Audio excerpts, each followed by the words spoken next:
पटेल। लोकसभा चुनाव संपन्न होने के बाद सरकार गठन की प्रक्रिया चल रही है।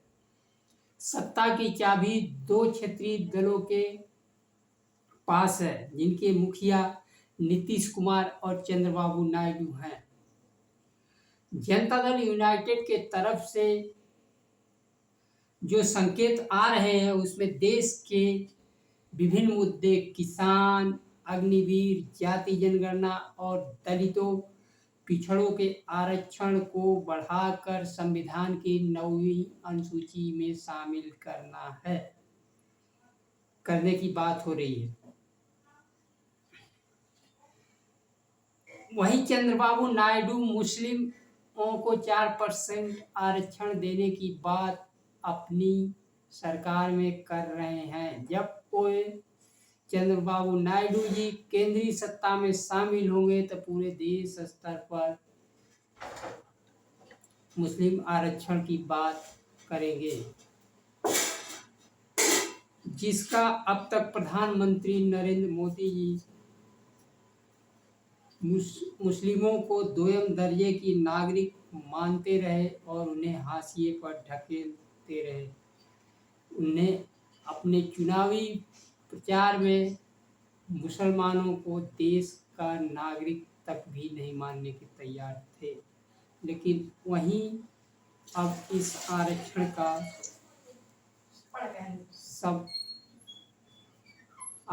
का समर्थन भी करेंगे। जिस प्रकार से झारखंड की विधानसभा में सरना कोड बिल का भाजपा ने समर्थन किया, ठीक उसी प्रकार से मुस्लिम आरक्षण का भी समर्थन भारतीय जनता पार्टी को करना पड़ेगा। सरना कोड बिल के मामले में जहां अपने को सबसे बड़ा हिंदू हितैषी पार्टी कहती है,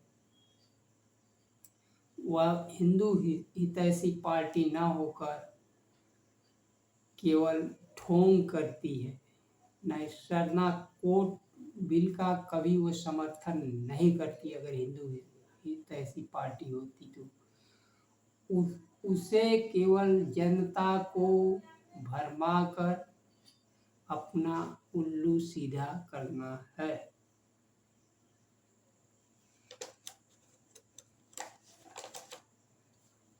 आरक्षण देने के मजबूर होने के बाद अग्निवीर योजना की समीक्षा, किसानों की बात भी हो रही है। देश के नागरिकों के हित में एक मजबूर सरकार अच्छी है, जो देश की जनता के बारे में सोचती है।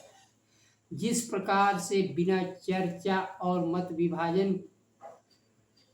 के द्वारा 3 किसान बिल पास हुए और किसानों के आंदोलन 1 साल चले और 700 किसान शहीद हुए, तो उसके बाद उस बिल को वापस लिया गया।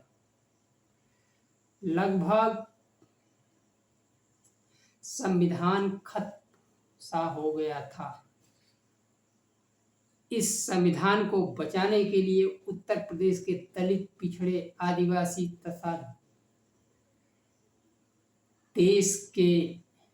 देश भर के सभी लोगों ने मिलकर मतदान किया। आज सरकार घुटनों पर आई। अंबेडकर के संविधान बचाने के लिए उसी प्रत्युत्तर में आज देश लगने लगा कि आज संविधान बचेगा, संविधान खत्म नहीं हो सकता है। आने वाली सरकार न तो जनता की ओर और न ही सदन को अवहेलना कर सकती है। सरकार चाहकर भी संविधान की अवहेलना नहीं कर सकती है। यह एक तरह से मनमानी तो किया जा सकता है, लेकिन जब जनता जागरूक होकर रोड पर आ जाएगी, अपने मुद्दे पर स्वयं खड़ा हो जाएगी तो सरकार को झुकना पड़ेगा। बेरोजगारी एवं खाली पदों की भर्ती करके युवाओं की निराशा को खत्म किया जा सकता है। यह सरकार की दायित्व है कि 30 लाख खाली पदों को भरे और युवाओं तथा सामाजिक रक्षा की ओर बढ़े, जिससे कि देश का भी विकास होगा। सरकार अब तक तो यह नहीं चाहती थी कि दलितों, पिछड़ों, अल्पसंख्यकों को सरकारी नौकरियां दी जाए। सरकारी नौकरियां देने से अच्छा है कि उसको निजी हाथों में सारे कंपनियां सौंप दी। लेकिन अब देखना है कि गठबंधन की सरकार में सरकार क्या निर्णय लेती है।